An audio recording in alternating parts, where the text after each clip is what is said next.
About more than 71% of our planet's surface is water.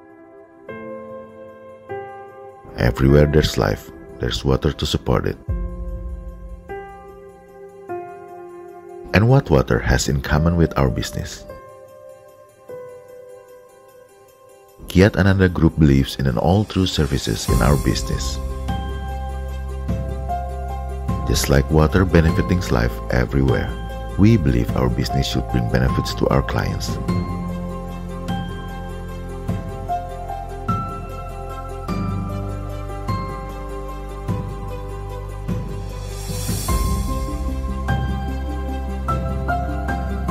Since the beginning of our business in 1996, we have strategically developed our competencies not just only to provide services, yet to give more enlightening experience to our clients and their customers' business.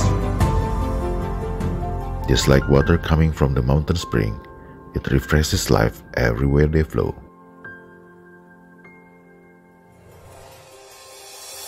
We all know water is a fluid substance that can take on the shape of whatever container they are in. So does Kiat Ananda Group. We grew to be Indonesia's leading cold chain management provider by adapting our business based on the diverse needs and wants of our clients and customers.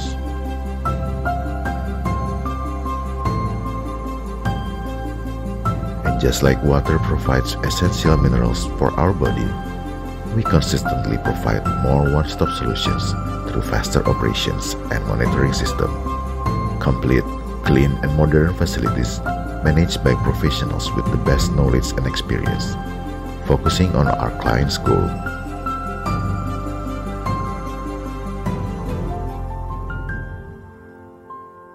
The sea is another example how water surrounds us with strategic benefits.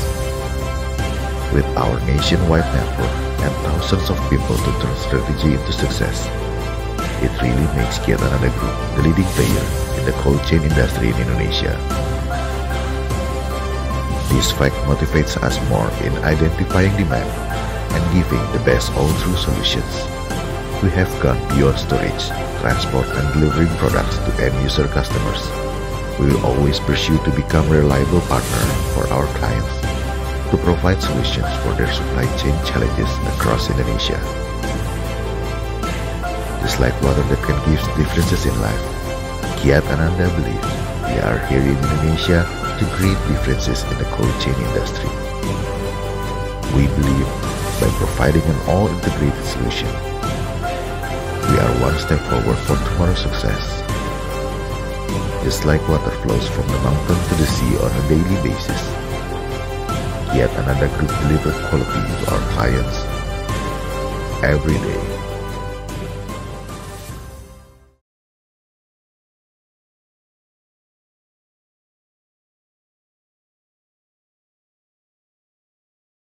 This is Devin reporting for Sheko from Atmosphere Asia 2018 here in Singapore, and we've just finished the conference. I'm standing here with Mr. Hamza from Kiat Ananda Cold Storage, one of the biggest cold storage companies in Indonesia. And you spoke a little bit today about why it's important for the company to look into technology like natural refrigerant technology, and also about some of the installations you've done so far with ammonia and CO2 systems. Yeah. Can you tell me a little bit more about that right now? Yeah, okay. Let's thank you. Really great conference today, and then I think the refrigerants, natural refrigerants, is really important because in Indonesia, for the large scales of cold storage, on 90s or yeah, I think 90s era is they have halocarbon refrigerants, which is now they are already moving to the natural refrigerants, as we know that's more eco-friendly, and then the most important for the business is also low operating costs, and then also reduce the electricity consumption per month or every per year. So all of the upfront costs, it will be pay back faster than the regular halocarbon refrigerants. I think that's a good point, and then is supporting all of the business growth for the cold chain or maybe supply chain business in Indonesia. I think that's That's the good point of the natural refrigerants. And then a lot of new technology development. I think now we know it's not only for the ammonia and CO2, and also they have also R290, which is new, and now also good aircon also already starting to use R290. So I think it's good improvement for the air, for the refrigeration, I think. Yeah. This is the first time for us to hold an event in Singapore. And it's the first time for us to talk to many end users in this region. What is your feeling about the future, the next couple of years in Southeast Asia? Actually, this conference is a little bit technically, and then I think for the business practitioner have to need to understand more clearly, and then it's easy to apply for the business. I think for the future is this kind of conference is really good, and then invite more of the food manufacturing and consumer good producent, which is also not only a big cold chain company that use refrigerants, but I believe also for the food manufacturing also use a lot of refrigeration, and then they also have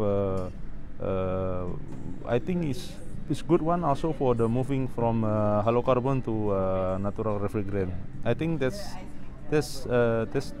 good things that we have from this conference, I think. Okay, it's great to have your perspective as an end user. So good luck with everything. Yeah, okay, thank you very much. Yeah, okay, yeah, thank you. Ya, selamat sore. Assalamualaikum warahmatullahi wabarakatuh.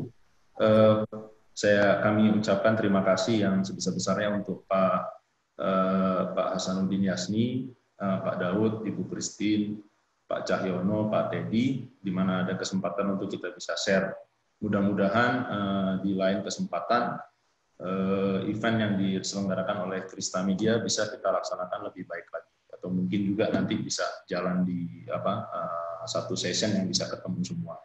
Mungkin izinkan saya untuk share sedikit mengenai cold chain solusi di Indonesia, yang mana mungkin saya juga mohon maaf, mungkin di sini banyak senior-senior saya yang lebih memahami. Cuma saya coba share sedikit dan mudah-mudahan bisa menjadi informasi tambahan supaya kita bisa memahami kurang lebih cold chain di Indonesia itu seperti apa. Mungkin saya izin untuk saya mulai share ya.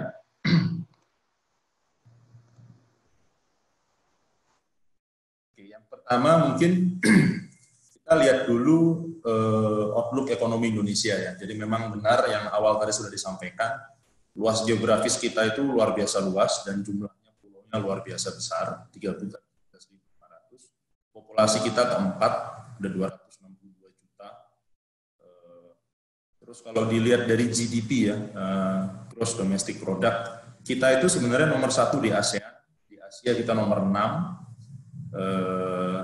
Secara populasi kita nomor 1 di ASEAN, nomor 3 di Asia. Jadi memang kalau dilihat dari tren GDP itu antara 2013 sampai 2019, kita punya growth itu bisa stabil di antara angka 5 sampai dengan 6% ya. Mungkin nanti kita kesampingkan dulu di tahun ini karena ada anomali COVID-19. Nah, harapan kita nanti di tahun 2040, 2030 ya, kita bisa masuk top 5 negara yang menghasilkan pertumbuhan ekonomi terbesar di dunia. Jadi artinya forecast di tahun 2050 kita bisa masuk di 4 besar dunia. Ini berdasarkan data-data yang dari Bank Dunia. Terus kalau kita melihat prospek ekonomi, ya, prospek ekonomi itu sebenarnya yang di atas ini adalah sebaran GDP. Jadi memang benar, sebaran GDP ini juga berpengaruh ke sebaran produk ataupun physical produk yang harus didistribusikan. Memang yang paling besar itu ada di Jawa, sebanyak 60%, dan ada di Sumatera 22%. Jadi memang ini adalah yang menjadi concern kita. Proyeksi kita memang di tahun 2045 kita menjadi negara nomor 4 atau nomor 5. Saat ini nomor 16 ya, saat ini kita nomor 16 dan nomor 3 dengan di Asia tujuan investasi dan nomor 5 di dunia. Kalau bicara mengenai cold storage capacity ya, mungkin ini data sudah cukup lama. Mudah-mudahan dari rekan-rekan di sini ada yang bisa memperbaharui data ini. Jadi memang kalau dilihat dari kapasitas cold storage kita, jadi kapasitas cold storage dibandingkan dengan populasi manusia. Jadi memang komparasinya itu mungkin di negara Asia kita bisa berbandingkan Jepang, di mana Jepang itu dari 127 juta populasi, kapasitas cold storage-nya itu ada kurang lebih 33 juta kubik meter, artinya 33 juta meter kubik dibandingkan dengan 127 juta jumlah manusianya. Di Indonesia sendiri itu kalau diperbandingkan dengan 252 juta populasi, kita hanya memiliki kurang lebih itu adalah 12 juta meter kubik, di mana berarti rasionya adalah 5%. Artinya apa? Artinya kalau bicara cold chain itu sebenarnya harusnya masih bisa dikembangkan lagi, apalagi dengan kondisi Indonesia yang cukup luas dengan areal yang berpulau-pulau. Kalau kita bandingkan khusus di perikanan, nah saya yakin di sini juga banyak yang memahami mengenai data perikanan. Mudah-mudahan data saya ini tidak salah gitu ya.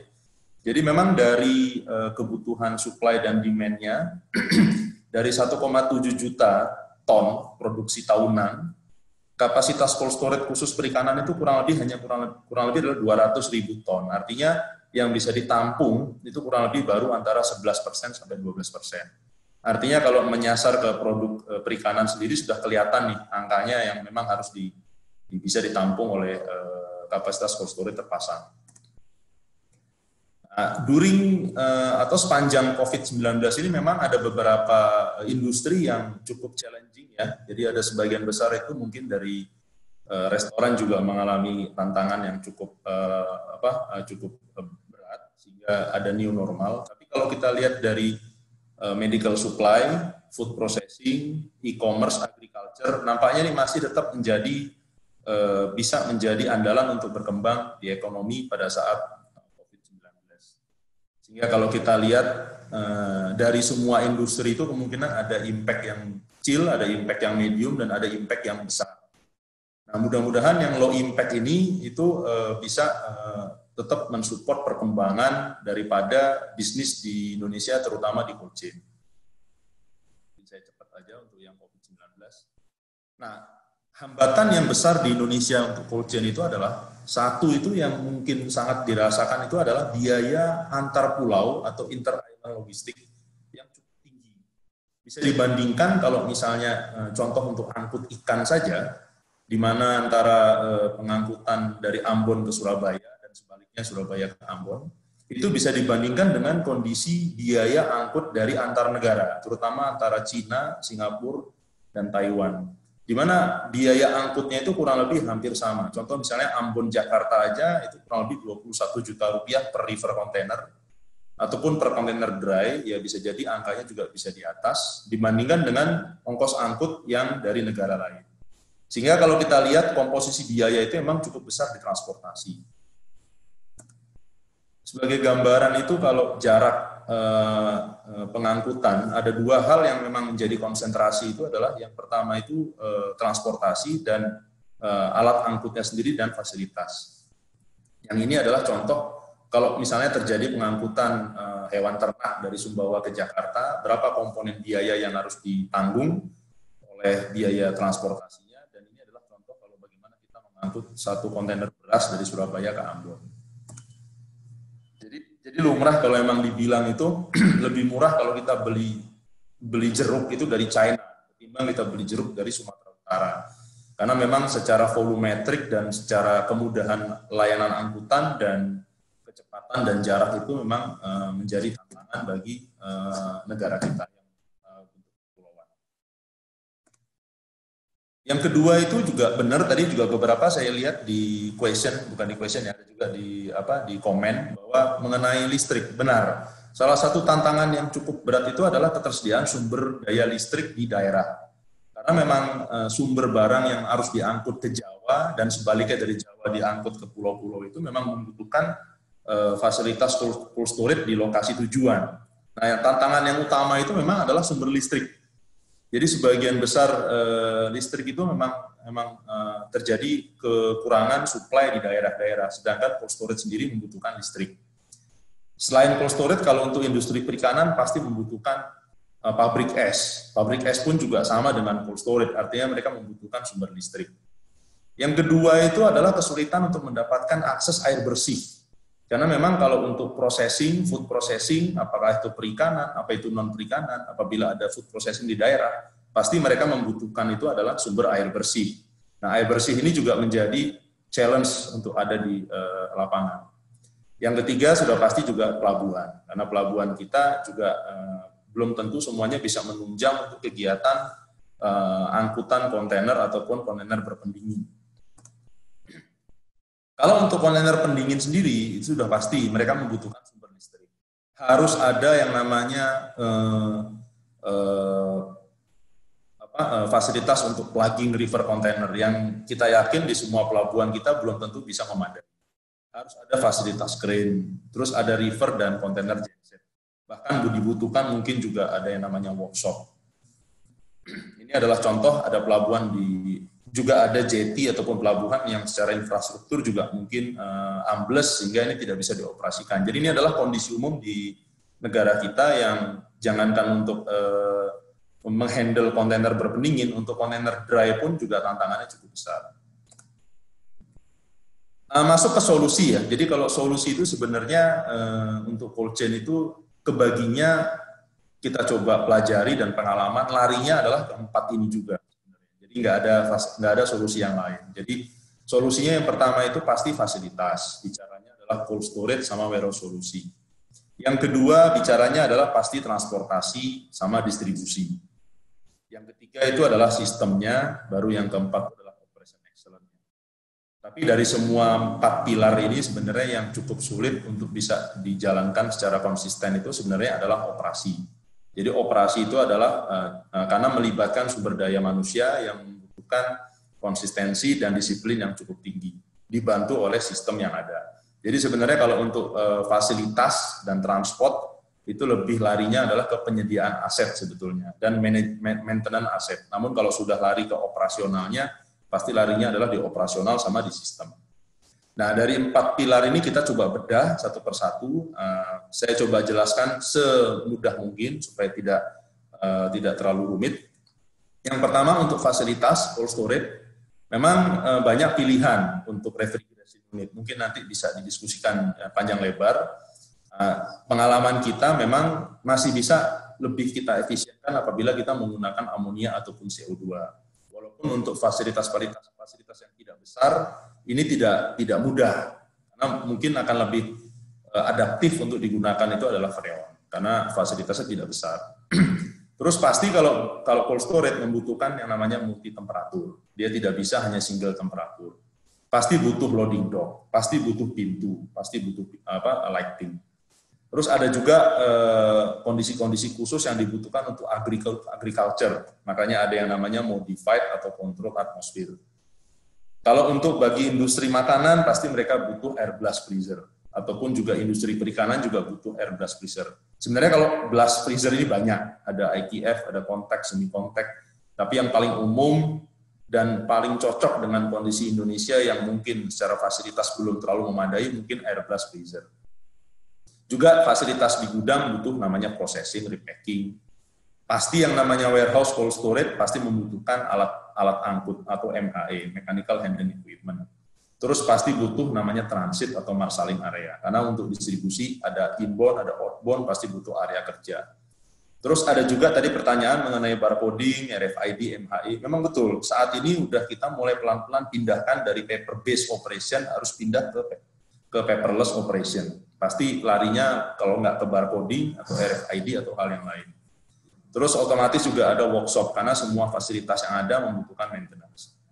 Nah, jadi saya coba bagi ya 3 hal. Yang pertama cold storage untuk facility, ada storage sistemnya, ada picking methodnya. Mungkin supaya nggak terlalu lama, saya langsung pindah ke storage, picking dan ke building dulu. Kalau bicara building, pasti kalau cold storage kenalnya adalah insulation panel. Insulation panel itu adalah hal yang paling kritikal dalam pemilihannya untuk mendapatkan kualitas cold storage yang baik. Karena apa? Karena insulation itu adalah yang benar-benar dia meng-keep suhu dingin dan memisahkan antara suhu yang berbeda di luar gedung dengan di dalam.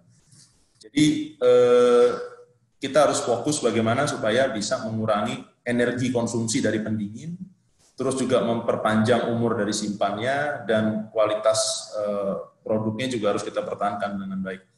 Di gambar ini itu menjelaskan dari infrared indikator kalau memang di mana terjadinya kebocoran-kebocoran dari kualitas panel yang kurang baik. Di sini juga ada perbandingan antara lama simpan dibandingin dengan shelf life. Contoh studi ada kita dapat, ini kebetulan PU ya, poliuretan, namun sebagaimana kita tahu saat ini udah banyak non-PU, ada PIR, ada extended polystyrene, dan lain-lain. Cuman ini sebagai contoh aja, ternyata ketebalan PU dan density PU itu adalah sangat penting dalam pemilihan kehematan listrik cold storage. Contoh misalnya perbedaan antara ketebalan PU 10 cm dibandingkan dengan PU 20 cm. Di mana dari sisi harga pengadaan panel dan dibandingkan daripada biaya listrik yang dikonsumsi, dia terjadi perbedaan yang cukup signifikan, hampir separuhnya. Jadi untuk investasi di awal memang akan lebih mahal jika menggunakan PU yang 20 cm, namun secara operasional cost dia akan lebih hemat. Karena kita sama-sama tahu di Indonesia itu delta T-nya cukup tinggi, 60 derajat Celcius. Suhu di luar plus 35, kalau kita ingin capai suhu frozen di dalam adalah minus 25. Gap-nya kurang lebih 60 Celcius. Cukup tinggi untuk delta T-nya sehingga memang butuh insulasi yang lebih baik. Yang kedua yang penting juga dari fasilitas cold storage pasti pintu. Banyak tipe pintu cukup banyak. Cuman memang pintu itu harus disesuaikan dari kebutuhan operasinya dan dari di mana kita mau efisiensi daripada biaya listrik kita mau capai. Ada pintu yang mungkin lebih mudah dioperasikan dan biaya investasinya lebih murah, namun ternyata dari sisi long term operasional cost-nya di sisi listrik dia lebih boros. Contoh misalnya pintu jenis ini, ya ini pintu tidak terlalu mahal, namun dia mempunyai low air value, artinya memang kurang bisa menjadi insulation pengurang intrusi dari udara panas. Ada juga pintu jenis seperti ini, ya, di mana dia energinya cukup efektif, efisien, namun kadangkala juga ada icing, karena mungkin ada problem dari heater dan lain sebagainya. Ada juga model high speed door seperti ini, di mana itu tidak terlalu mahal, bisa diperbaiki, dan namun untuk temperatur air value-nya itu tidak tinggi. Ada juga yang modelnya bisa diperbaiki, ada high air value seperti ini, cuman ini harganya cukup mahal. Jadi pintu ini pemilihannya sangat penting, disesuaikan dari budget, dari jenis produk yang disimpan, dan dari berapa sering dibuka dan ditutup pintu dalam satu hari. Itu nanti dalam mendesain suatu cold storage itu dibutuhkan, dihitung seperti itu. Ada case study untuk pintu, di mana bagaimana kita menghitung selisih biaya listrik atau energi yang terpakai kalau menggunakan pintu yang manual dan pintu yang otomatis. Jadi memang ada biaya dan ada kesulitan maintenance untuk pintu otomatis, terutama biaya lebih mahal. Namun ternyata setelah dihitung, penggunaan pintu otomatis itu bisa men-save jumlah KWH per tahun itu adalah kurang lebih sekian. Jadi memang ada beberapa yang sekarang ditawarkan, oke, untuk cold storage pintu itu ada dua tipe, ada yang tinggi, ada yang pendek. Kemungkinan tinggi itu jarang digunakan hanya untuk akses reach track ataupun counterbalance keluar dan masuk. Namun kalau untuk operasional pintu yang menggunakan akses manusia ataupun pallet mover, ada baiknya menggunakan pintu yang tidak tinggi dan juga lebih baik otomatik. Karena dengan otomatik itu bisa mengurangi biaya listrik yang terbuang selama dia terjadi pintu keluar terbuka dan tertutup. Nah, ini adalah contoh kalau kita mengganti satu pintu dengan menggunakan pintu elektrik, otomatis, ya, maka kita bisa men-save 1 tahun itu, kalau dalam rupiah itu kurang lebih 32 juta rupiah yang diterjemahkan dalam energi listrik. Ini contohnya adalah menggunakan suhu storage minus 28 dengan suhu udara luar atau infiltration air temperature adalah plus 27. Dengan humidity 70%. Jika dia dijalankan, maka dia bisa save. Dia punya biaya per tahun itu adalah kurang lebih 32 juta rupiah satu pintu. Sehingga kalau memang kita punya 10 pintu, dan itu kita men-storage frozen, dan keluarnya itu suhunya plus 27, Nah, itu pasti nanti akan ada energi loss yang terjadi kalau kita kalau semakin lama pintu terbuka. Strip curtain adalah alat yang paling sederhana untuk menghindari terjadinya intrusi udara panas masuk ataupun udara dingin keluar. Walaupun demikian, dengan biaya investasi yang tidak terlalu tinggi, ternyata strip curtain pun masih lebih baik daripada tidak ada strip curtain. Artinya kalau dihitung itu masih bisa men-save antara 10-19% dari energi cold storage yang terpakai setiap harinya. Jadi walaupun tidak terlalu modern dan tidak terlalu mahal, namun ternyata dia cukup efektif untuk bisa mencegah adanya energi loss di cold storage. Yang juga cukup banyak digunakan itu adalah air curtain. Air curtain itu dia punya tirai udara antara freezer. Biasanya begini, ini dikombinasikan antara air curtain dengan electric door. Sehingga pada saat electric door-nya itu terbuka, dia air curtain-nya aktif. Sehingga dia memblok udara, sehingga dia tidak keluar. Namun aktivitas operasional bisa berjalan, karena dia adalah air curtain. Nah, ini cukup bisa mengurangi heat loss sampai dengan 80%. Energi saving antara 1-10% apabila diaplikasikan, dan biayanya malah mungkin bisa payback periodnya antara 2-3 tahun. Loading dock juga adalah hal yang paling penting, karena loading dock di Indonesia ini benar-benar dia sebagai pembatas antara udara luar yang bersuhu plus 35 dan udara di dalam. Sebagaimana kita tahu, sangat riskan apabila dari loading dock itu langsung ke suhu yang negatif. Makanya biasanya di cold storage itu dibuat bertingkat.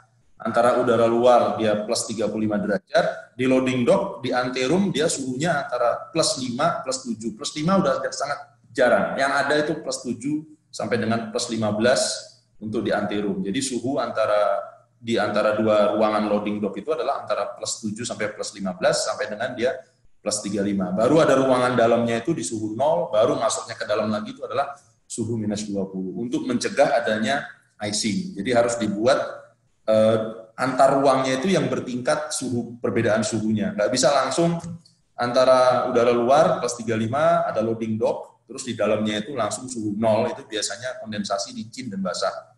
Jadi memang harus dibuat bertingkat. Namun demikian loading dock ini juga memegang peranan tinggi.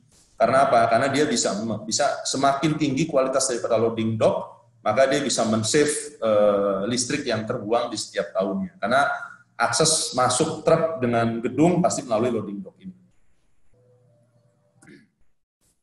Oke, lighting juga sama, juga udah common, udah umum ya, bahwa lighting itu sekarang arahnya adalah menggunakan LED, karena LED itu juga sudah lebih biaya listriknya itu lebih murah. Ini kita ada studi yang menyatakan kalau menggunakan lighting LED dia bisa 80% reduce dia punya biaya listriknya.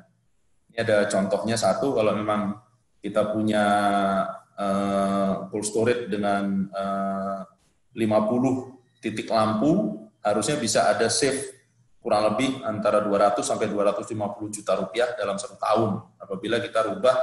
Karena kalau untuk yang lampu cold storage model lama itu biasanya mercury lamp. Kalau yang cold storage lebih tinggi di atas 12 meter, dia mercury lamp, wattnya cukup besar. Nah, sekarang di-convert ke LED, dia savingnya cukup besar, apalagi untuk fasilitas yang jumlah titik lampunya di atas 100 unit, atas 100 atau 200 unit. Nah, ini adalah masuk ke refrigeration unit atau engine, di mana memang di sini adalah proporsi energi yang terpakai untuk pendinginan dibandingin dari total energi cold storage per jenis produk. Mungkin untuk meat, poultry, dan fish itu mengkonsumsi 50% energi listrik untuk refrigerasi. Es krim mengkonsumsi kurang lebih 70%. Es krim manufacturing ya. Nah, challenge-nya adalah cold storage sendiri, hampir 90% listrik itu adalah kepakai untuk refrigerasi. Sisa yang 10% itu adalah untuk baterai charging, lampu, lighting, dan lain-lain. Jadi kurang lebih energi listrik yang terpakai di cold storage itu 90%-nya lari ke refrigeration unit. Nah, di sini saya coba cerita, saya singkat bahwa intinya itu adalah bagaimana kita menurunkan suhu dari kondenser. Semakin turun suhu kondenser, maka biaya listrik itu akan bisa semakin dihemat. Ada beberapa teknologi yang sekarang sudah bisa berjalan. Ini juga adalah bagian bagaimana kita mau bisa men-save energi. Salah satunya itu adalah dari size condenser. Berikutnya lagi adalah kondisi evaporatornya atau kualitas evaporatornya. Yang paling penting lagi adalah piping insulation-nya. Piping insulation itu seperti apa? Nanti in detail bisa kita bahas di sesi yang lain mengenai energi saving. Saya mau coba langsung lanjut ke berikutnya. Contoh yang kami pakai itu adalah sebagian besar adalah amonia refrigerasi, di mana amonia itu bisa digunakan untuk blast freezing atau mungkin cold storage. Ada yang menggunakan screw ini seperti turbin, dan ada juga yang reciprocate atau piston. Dua-duanya sama efektif dan sama-sama efisiennya. Namun karena amonia pasti ada low receiver. Jadi ini adalah tangki bertekanan yang mempunyai resiko dan ada SOP tersendiri untuk menghandle tangki tekanan amonia ini. Yang sekarang ini sudah mulai bergeser dari amonia, full amonia, mungkin ini contohnya adalah amonia reciprocate ataupun piston, sekarang bergeser ke amonia CO2, artinya sudah mulai ada gas lain yang ada di dalam instalasi pendingin. Ada yang bisa menggunakan water cooling, terus juga ini adalah NH3 yang menggerakkan CO2 untuk masuk ke dalam unit cooler yang ada di dalam.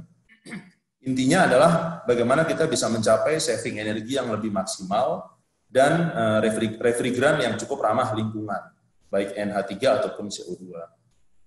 Ini kaitannya dengan protokol Kyoto dan beberapa protokol yang baru berkenaan dengan refrigeran yang nanti bisa lebih detail dibahas dari RP, cukup banyak juga pembahasan mengenai ini dan itu bisa kita diskusikan lebih dalam lagi. Ini adalah contoh kalau kita mau mendesain cold storage, di mana biasanya cold storage itu akan terbagi menjadi secara umum 3 suhu yang berbeda, ada freezer, ada chiller, terus ada juga anteroom. Jadi memang secara umum pasti dipisah antara low temperatur kompresor dan medium temp kompresor. Artinya fasilitas untuk yang freezer akan disuplai oleh low temperatur kompresor, sedangkan untuk yang chiller dan untuk anteroom akan disuplai oleh medium temperatur kompresor. Di sini terlihat kalau anteroom itu memang konfigurasi setupnya antara plus 10 sampai mungkin antara plus 5 sampai dengan plus 15, di mana suhunya itu akan di-maintain di angka demikian. Nah, ini adalah contoh kita coba perbandingkan bagaimana sih selisih penggunaan biaya listrik antara unit. Kebetulan ini adalah unit industri yang cukup besar ya. Kebetulan ini adalah kita punya gudang, ada 5 cold storage, kita coba hitung. Antara penggunaan amonia dan freon, konsumsi listrik per tahunnya yang bisa dihemat cukup lumayan, kurang lebih 2.800 megawatt per tahun, di mana running hours-nya antara 14,4 atau 2 shift kerja. Ini adalah contoh sistem yang bisa digunakan untuk monitoring refrigerasi, di mana sekarang sudah ada IoT ya, Internet of Things. Jadi memang seluruh data yang bisa dikeluarkan dari unit pendingin itu harus bisa masuk ke dalam platform yang mudah untuk dimonitor dan dikontrol. Mungkin bisa langsung lari ke Anda punya maintenance managers, atau mungkin lari ke tablet, atau mungkin yang ke handphone. Cuman yang lebih penting lagi saat ini kalau sudah dalam skala besar, udah tidak bisa lagi dengan monitoring manual, tapi harus ada alert system. Artinya cukup monitor dan fokus konsentrasi atas unit-unit yang ada alertnya atau alarmnya. Untuk blast freezer itu ada yang konvensional dan sekarang ada juga, kebetulan saya juga dapat dari teman di Jakarta yang cukup mungkin teman-teman sudah tahu ya. Jadi ada juga untuk kebutuhan di remote area, blast freezer mobile. Artinya apa? Kontainer yang dimodifikasi untuk menggunakan blast freezer. Artinya apa? Air blast freezer ini bisa mempunyai spesifikasi dan kualitas hasil blasting yang cukup bisa menyamai dari blasting yang standar. Ini adalah contoh daripada mobile blast freezer, di mana penggunaannya, engine-nya ada di samping, sehingga kalau proses dia blastingnya kurang lebih akan berjalan seperti ini. Jadi memang dia blasting, tetap di dalamnya itu harus menggunakan tray untuk dimasukkan ke dalam. Ini memberikan keuntungan untuk kondisi geografis Indonesia yang memang membutuhkan blasting di remote area. Setelah finish dari blasting ini bisa untuk dipindahkan stokis sementara, apakah mau di cold storage yang kecil ataupun normal ataupun dipindahkan ke kontainer statik. Ini adalah beberapa contoh cold storage untuk remote area yang mungkin bisa dimanfaatkan. Kebetulan di tahun 2011, 2010 kami sendiri pernah bikin ya, kami coba di Surabaya dan cukup sukses berhasil. Artinya kita gabung kontainer antara 3-4 unit, di mana engine-nya kita coba modifikasi dan itu bisa menjadi cold storage. Ada juga contoh cold storage di pedesaan ataupun di perumahan yang bisa diaplikasikan, namun ini adalah jenis statik ya. Nah, di mana ini bisa mulai diperkenalkan bagaimana proses cold chain yang ada di daerah-daerah yang cukup tidak ada di perkotaan, sehingga nanti bisa menaikkan dari kualitas dari bahan pangan yang didistribusikan juga. Untuk storage system ya, sedikit saya masuk ke storage system. Storage system itu artinya adalah kalau di modern warehouse pasti menggunakan racking ataupun tidak. Jadi memang kalau bicara detail warehouse itu larinya adalah capacity. Di sini saya coba bandingkan yang mungkin secara umum dan awam di warehouse itu adalah selective pallet racking atau SPR, di mana kalau dilihat persentasenya itu antara floor area utilization itu antara 33 sampai 35. Ada double dip, ada very narrow aisle atau VNA, ada drive-in. Drive-in itu bisa memberikan di atas 50% more space dibandingkan dari VNA. Ada pallet flow racking atau gravity racking. Ada juga pushback racking, ada juga electric mobile racking. Ada beberapa juga contoh misalnya mezzanine atau long span shelving. Terus ada juga yang banyak dipakai untuk distribusi retail itu menggunakan karton flow racking. Ya. Terus ada juga yang menggunakan shuttle atau satellite tracking atau orbiter atau mobile. Ya. Ini kalau untuk membahas mengenai racking mungkin nanti kita akan bahas di sesi yang berbeda, lebih dalam lagi.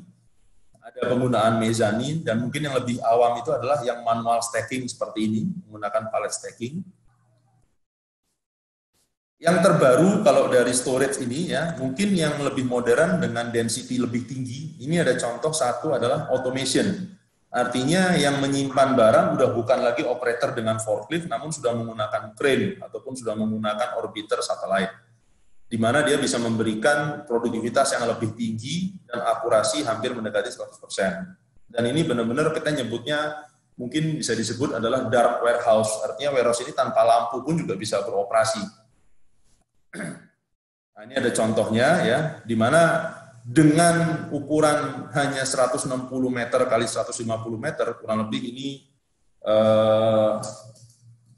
luasannya hanya sekitar 24.000 meter, ya. Namun dia bisa menampung 120.000 palet. Artinya memberikan produktivitas hampir 3 kali lipat atau 4 kali lipat dari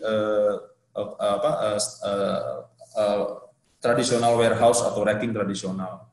Dan ini tidak ada forklift, tapi menggunakan crane. Dan dia sanggup melakukan aktivitas palet itu masuk antara 900 sampai 1000 dan 900 sampai 1000 palet in dan out. Jadi ini high productivity, namun cost daripada investmentnya juga pasti cukup tinggi.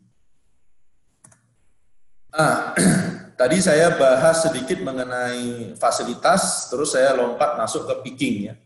Di picking itu sebenarnya yang terjadi di cold storage ataupun di warehouse itu ada beberapa hal. Yang pertama, ada yang modelnya itu pallet picking, ada yang modelnya karton pick, ada yang modelnya itu adalah brick pallet atau brick karton ya, artinya picking dalam. Picking itu aktivitas yang paling boros di dalam gudang. Artinya aktivitas picking itu hampir di atas 50% itu adalah traveling. Artinya 70% aktivitas picker tuh dia jalan-jalan. Nah, tinggal bagaimana adalah kita bisa kurangi nih aktivitas jalan-jalannya ini. Nah, ini yang kita harus coba lihat, dan sekarang banyak teknologi yang bisa diadaptasi untuk aktivitas seperti ini. Sebagai contoh, saya hanya ambil satu contoh saja, tapi metode picking juga cukup banyak ya, tidak hanya ini. Jadi bisa kita menggunakan sistem batching ataupun juga produk yang mendekati pickernya, atau kita pindahkan atau pisahkan pekerjaan aktivitas paper dengan aktivitas picking. Sebagai contoh kita ambil proses kerja picking yang berjalan di dalam gudang. Contoh adalah full case picking. Jadi ini adalah desain picking dan desain sistem yang bisa diaplikasikan. Ini kebetulan menggunakan pick to light, sehingga dia punya produktivitas bisa double ataupun triple dari yang standar picker yang menggunakan rack dan biasa. Nah, ini yang bisa dipakai untuk meningkatkan produktivitas yang terjadi di dalam cold storage ataupun di dalam gudang. Nah, solusi yang kedua itu adalah transport sama distribution solution. Terus yang ketiga adalah system solution. Kalau untuk transport distribusi, saya akan fokus hanya beberapa poin ya. Yang pertama itu adalah di transport sama distribusi itu yang paling penting adalah bagaimana proses planning, routing. Yang kedua adalah bagaimana order manajemennya, sama yang ketiga itu adalah proses delivery-nya sendiri. Sebelum masuk ke sistem, saya langsung masuk ke planning. Mungkin masa lalu kita bisa tahu bahwa planning itu jalannya itu adalah single forecast supply chain. Artinya dari toko masuk ke DC masuk ke manufaktur plan, masuk ke penyediaan sumber daya bahan baku. Itu semua single kalkulasi. Artinya dia kalau ini butuh baru lari ke sini dia baru ke sini baru sampai ke bahan baku. Yang sekarang ini lebih dinamis. Artinya apa?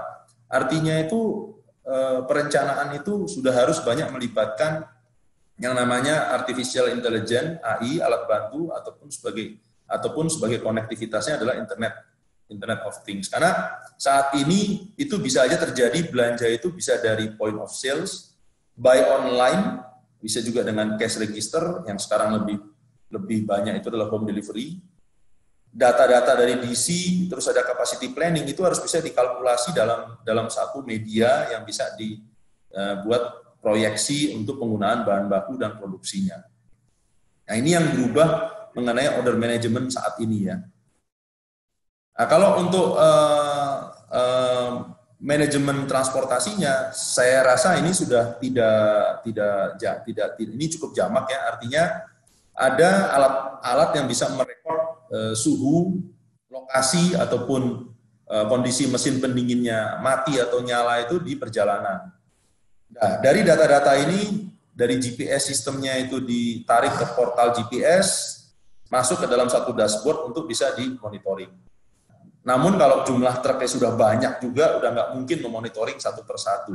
Pasti larinya nanti adalah alert system, jadi hanya melihat yang memang ada alert, ada trouble saja. Namun kalau yang sudah normal tidak perlu untuk dilihat lagi, artinya menunggu alertnya itu nyala. Contoh ini adalah GPS. Kebetulan ini adalah dual kompartemen, bisa freezer di depan dan chiller di belakang. Nah, ini adalah river container. Ini adalah satu diskusi kita mengenai konsep ke depan itu yang bakal berkembang untuk cold chain itu di mana sih. Saat ini mungkin sudah cukup banyak cold storage di Jakarta, Surabaya, dan Bali. Ini saya hanya fokus untuk yang terkait dengan third party logistik ya. Mungkin third party logistik itu ke depan itu yang akan mungkin perlu diprediksi itu adalah hub di Palembang, kemungkinan ya. Mungkin nanti ini bisa jadi open diskusi untuk teman-teman di sini juga. Kalimantan itu pasti hubnya akan mungkin paling memungkinkan adalah Balikpapan, Makassar, dan ada di Sorong. Jadi saat ini banyak proses distribusi yang dari Jakarta, yang tadinya yang daerah wilayah Indonesia Timur dari Jakarta digeser ke Surabaya. Sehingga kos untuk transportasi lautnya bisa dipotong kurang lebih 10-20%. Lumayan, itu cukup besar. Ya. Nah, masuk ke sistem solusi ya. Sistem solusi itu sebetulnya ada beberapa hal besar. Yang pertama itu adalah planning, yang kedua itu adalah interkoneksinya, yang ketiga adalah eksekusinya. Planning itu yang sudah tadi kita bahas, artinya dalam satu perencanaan usaha distribusi ataupun perencanaan penjualan, pasti ada backbone planning system sebelum dia masuk ke dalam logistik. Dari logistik ini baru nanti dia turun ke eksekusi. Di dalam logistik ini itu ada yang namanya transport management system, ada yang namanya warehouse management system. Yang paling umum sekarang itu adalah warehouse management system, di mana bagaimana kita mengoperasikan satu warehouse dengan multiple racking, multiple locator, multiple SKU dengan volume barang masuk dan keluar cukup tinggi, itu dirunning oleh WMS. WMS ini pasti dia kolaborasi dengan transport management system. Hal yang baru lagi itu adalah WCS. WCS ini adalah Warehouse Control System. WCS ini persis seperti PLC. PLC itu kalau zaman dulu itu adalah untuk menjalankan satu engine itu dia butuhkan PLC. Kenapa kita butuh WCS? Karena suatu saat ke depan nanti warehouse kita pasti sudah tidak semi tradisional. Pasti pelan-pelan ada yang namanya conveyor, sortation, ada ASRS, automatic storage dan retrieval system, ya ada pick and put to light. Apakah nanti juga dengan carousel atau VLM ataupun juga dengan vocollect ataupun menggunakan voice pick. Nah, ini nanti saya akan jelaskan di slide selanjutnya. Kalau interkoneksi ini sudah umum ya, bahwa semuanya sekarang terkoneksi dengan internet dan juga terkoneksi dengan cloud ya.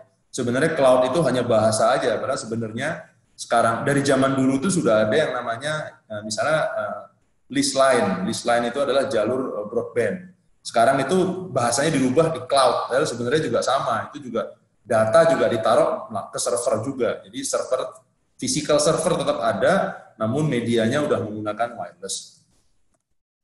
Ini lebih lanjut saya jelaskan integrasi antara WMS dan Warehouse Control System. Yang sebelah kiri ini adalah WMS. Ini fungsi-fungsi normal yang ada di dalam WMS. Di semua WMS kurang lebih akan sama. Di sini ada vehicle routing, ada inventory control, ada put away, ada receiving, ada hal-hal yang lain yang terkait WMS. Monitor inbound, kontrol inbound sampai dengan outbound. Yang baru nanti itu adalah antara WMS. Sekarang ini WMS ini hasil outputnya adalah menggunakan barcoding ataupun menggunakan paper base untuk staff warehouse bekerja. Namun bagaimana kalau nanti yang bekerja di gudang bukan manusia, namun yang bekerja di gudang adalah mesin? Pasti ada satu sistem yang dibutuhkan yang bisa menerjemahkan apa yang ada di WMS turun ke mesin-mesin tersebut. Yang sekarang disebutnya itu adalah Warehouse Control System.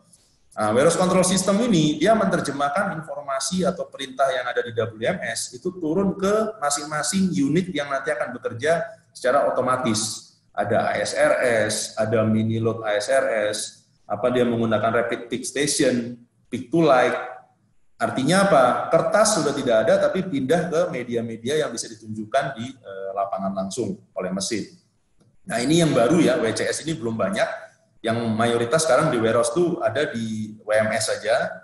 Dari WMS itu outputnya berbentuk paper, kertas, dipakai untuk bekerja, atau sekarang mungkin pakai barcode yang di terminal, PHT, mereka kerja pakai tablet ya. Nanti hasil kerjanya masih diinput oleh manusia. Cuma nanti dengan adanya WCS ini merubah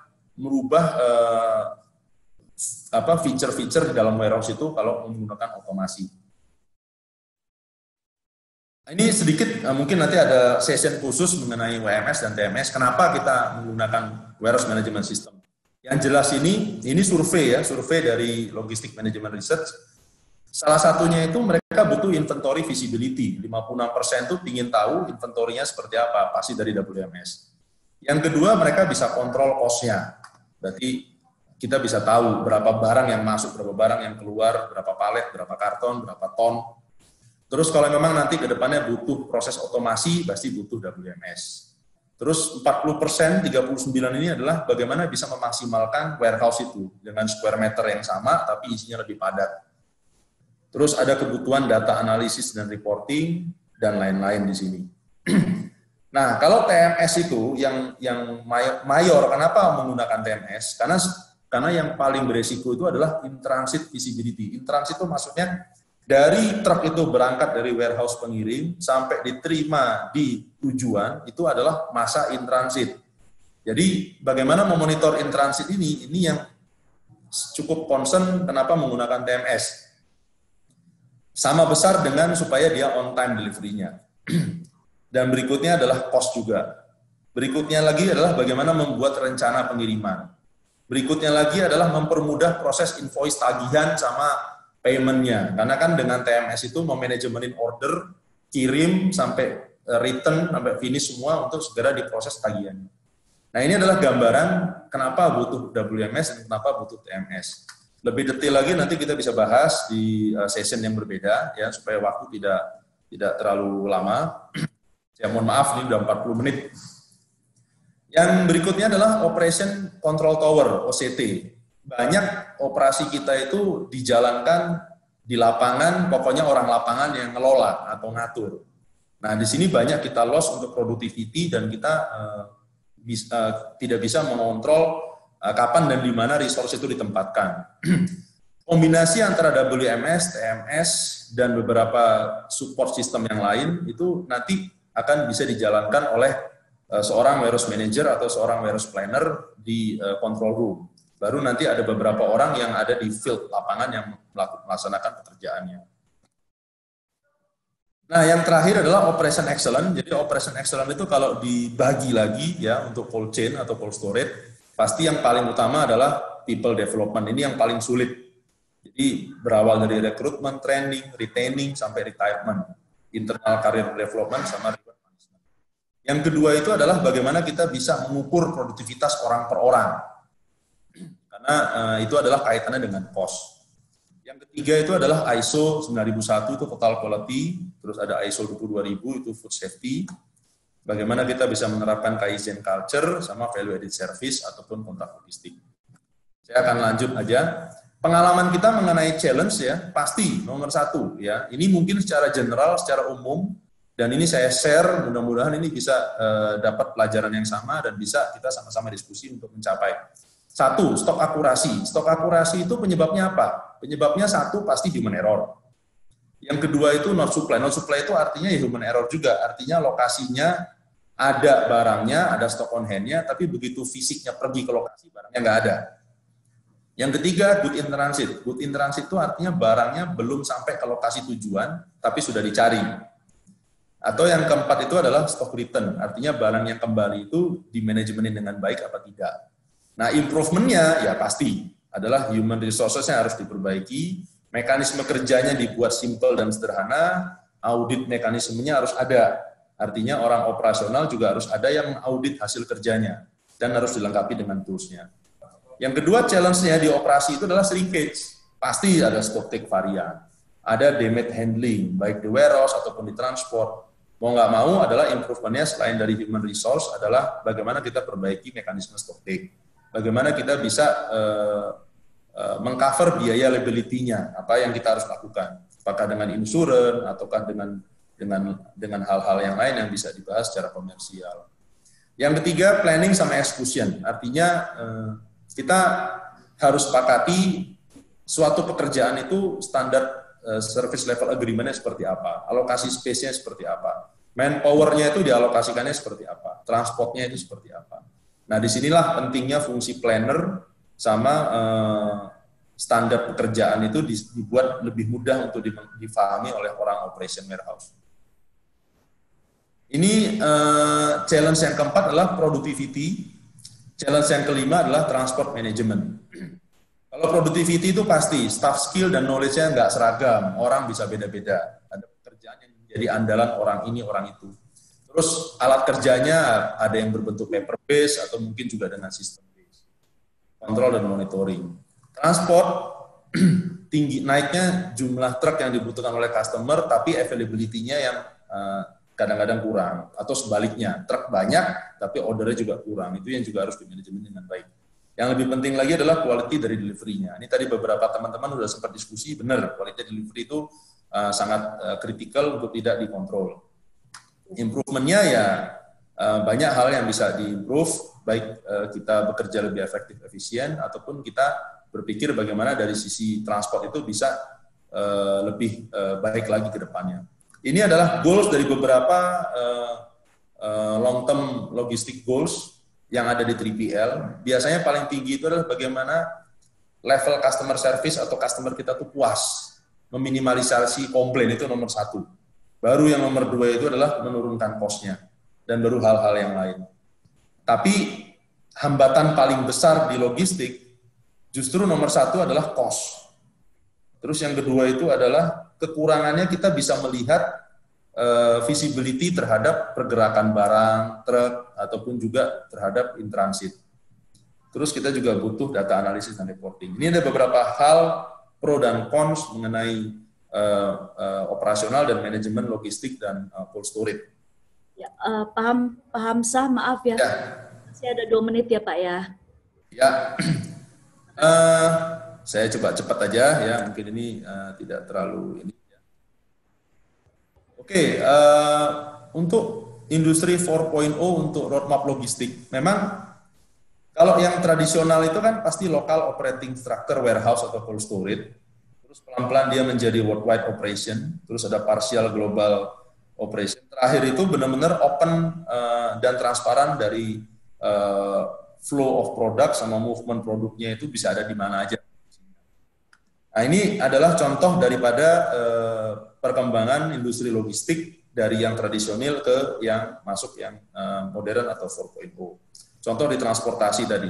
Transportasi tadi sudah pasti larinya itu adalah ke bagaimana kita bisa tahu transparansi delivery, suhu, lokasi, status engine on off ataupun humidity dan lain-lainnya yang terjadi selama delivery. Dan hal-hal yang lainnya yang nanti bisa bahas terpisah.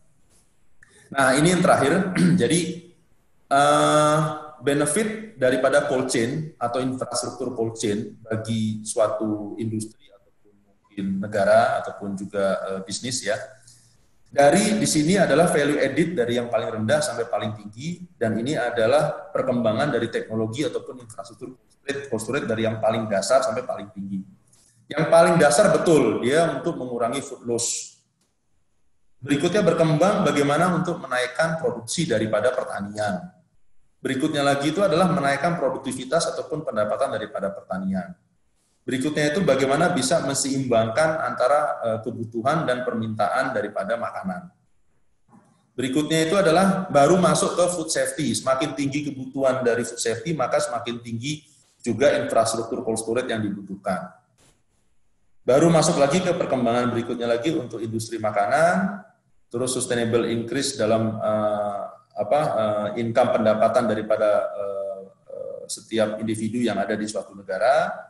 Baru masuk ke modernizing of retail, jadi bisa aja nanti perkembangan untuk food service ataupun untuk retail itu semakin tinggi sehingga dibutuhkan rantai dingin yang lebih banyak dan lebih intensif. Baru nanti kita dengan perkembangannya cold storage dan cold chain ini bisa menopang pertumbuhan daripada industri makanan.